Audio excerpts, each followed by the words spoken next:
उच्च गति अभ्यास खंड 2 100 वर्ड प्रति मिनट की स्पीड से शुरू होगी 5 सेकंड बाद।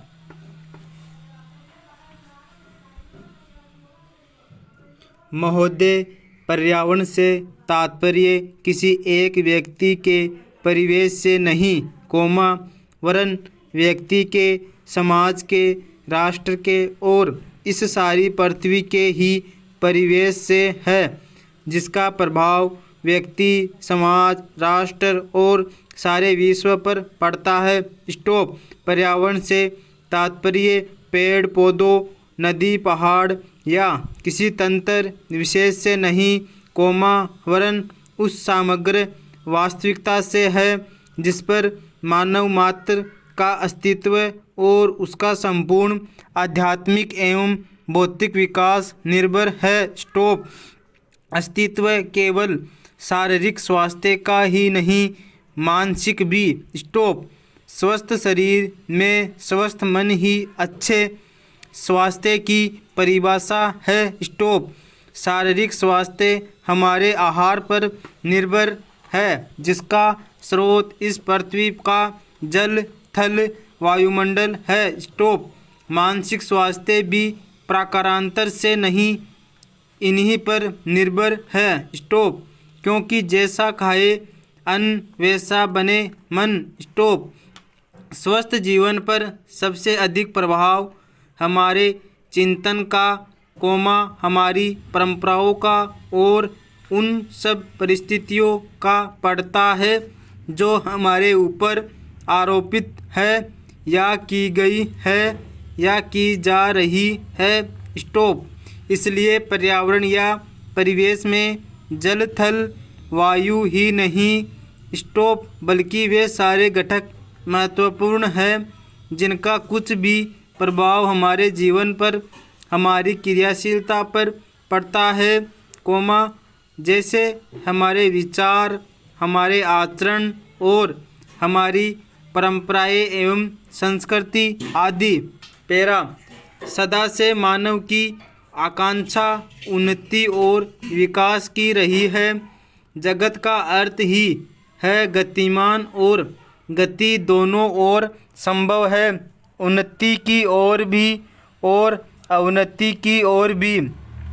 पहली को हम प्रगति कहते हैं, दूसरी को अगति, विगति, अधोगति या दुर्गति कह सकते हैं। स्टॉप। वास्तव में मनुष्य ऐसा जटिल प्राणी है जिसमें अनेक विरोधाभासी और असंगत प्रतीत होने वाली प्रवृत्तियां और प्रतिक्रियाएं होती है। स्टॉप। वह कानून और व्यवस्था की मांग करता है, किंतु चलचित्र, दूरदर्शन आदि में स्वतः भड़की हिंसा या खेलों में युक्तिपूर्वक की गई हिंसा अथवा अनीति से मंत्रमुग्ध भी हो जाता है। स्टॉप। मनुष्य अपनी ही जाति या वर्ग के व्यक्तियों के प्रति प्राय बहुत अधिक प्रतिद्वंद्वी होता है, किंतु कोई बाहरी खतरा उपस्थित होने पर उनके प्रति हद से ज़्यादा सहयोगी बन जाता है।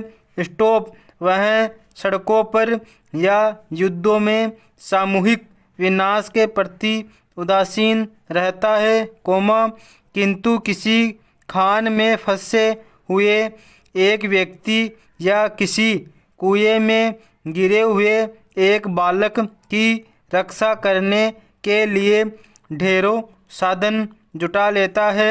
स्टॉप।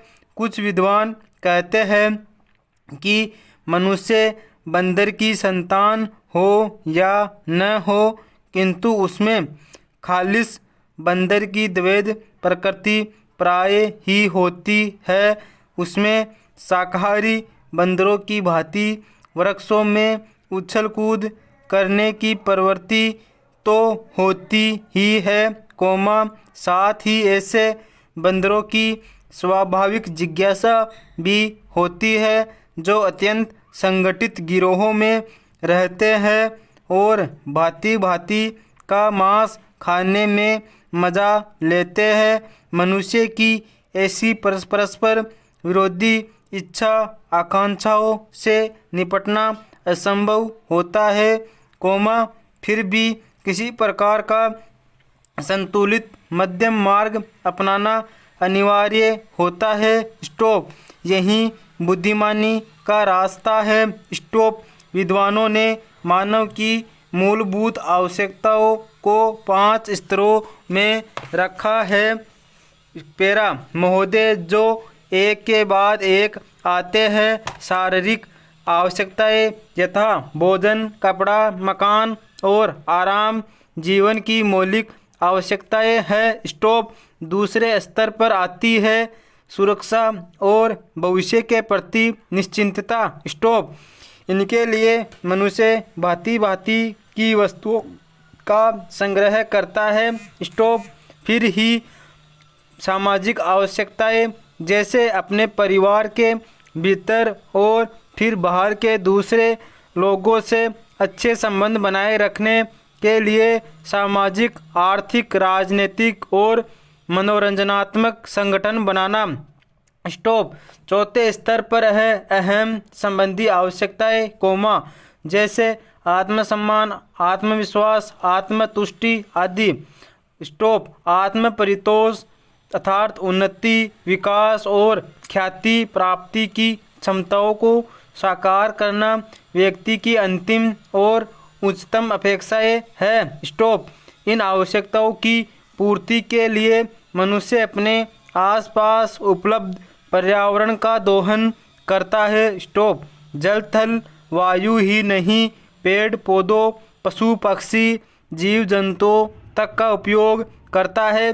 सभी व्यक्तियों का, यहाँ तक कि सबल व्यक्ति अपने से निर्बल व्यक्तियों तक का दोहन करता है, जो शोषण की सीमा तक पहुँच जाता है। इसके लिए भांति भांति की तकनीकें खोजी और अपनाई जाती है। प्रौद्योगिकी ने मनुष्य को भांति भांति की आवश्यकता की वस्तुएं अभूतपूर्व प्रचुरता से देकर संतुष्ट किया है और आवश्यकता की सीमा रेखा भी खिसकाई है। विलासिता और सजावट की ऐसी सामग्री भी दी है जो अब बहुत कुछ आवश्यकताओं में गिनी जाने लगी है। शौचल वाहन, दूरदर्शन, धुलाई मशीन, सफाई मशीन, सिलाई मशीन, स्टोव चूल्हे, मिक्सी, फ्रीज आदि आदि अब बहुत से लोगों के लिए अनिवार्य आवश्यकता की कोटि में आ गई है। तकनीकी और औद्योगिकी से यह सब संभव हुआ है। किंतु एक ऐसा अल्प वर्ग भी है जिसके लिए विलासिता आवश्यकता की कोटि में आ चुकी है। विज्ञान की जन समुदाय के लिए तो मौलिक न्यूनतम आवश्यकताएं भी विलासिता ही बनी हुई है। औद्योगिकीकरण के सहारे मनुष्य ने जितना भी विकास किया है, उससे वह उन्नति कहकर संतोष करने लगता है और अपनी द्वैध प्रकृति के कारण यह ध्यान नहीं देता कि इस विकास से वर्ग भेद पनपा है। अमीरी गरीबी के बीच की खाई चौड़ी हुई है। जो व्यक्ति मानव की समानता, समाजवाद या साम्यवाद के गीत गाता है, वहीं अपनी द्वैत प्रकृति के कारण अपने पर्यावरण, यहाँ तक कि मानव के भी शोषण के नए नए तरीके खोजता है। यह शोषण बलात्कार की सीमा तक पहुँच गया है। मनुष्य ने अपनी बुद्धि का प्रयोग किया।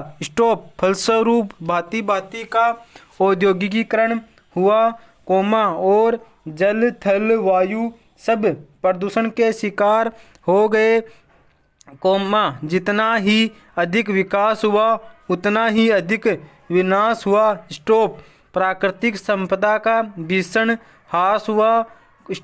व्यापक वन विनाश से भूमि बंजर और मरुस्थल बन गई। स्टॉप। यह एक बड़ा हवाई जहाज़ एक दिन में जितनी ऑक्सीजन खर्च करता है उतनी ऑक्सीजन 70,000 हेक्टेयर वन में तैयार होती है, और वन बचे ही कितने हैं? स्टॉप। इस उद्योग प्रधान सभ्यता का केंद्र पूंजी है और धर्म स्वार्थ है। स्टॉप। मनुष्य मनुष्य का शोषण कर रहा है, देश देश का। स्टॉप।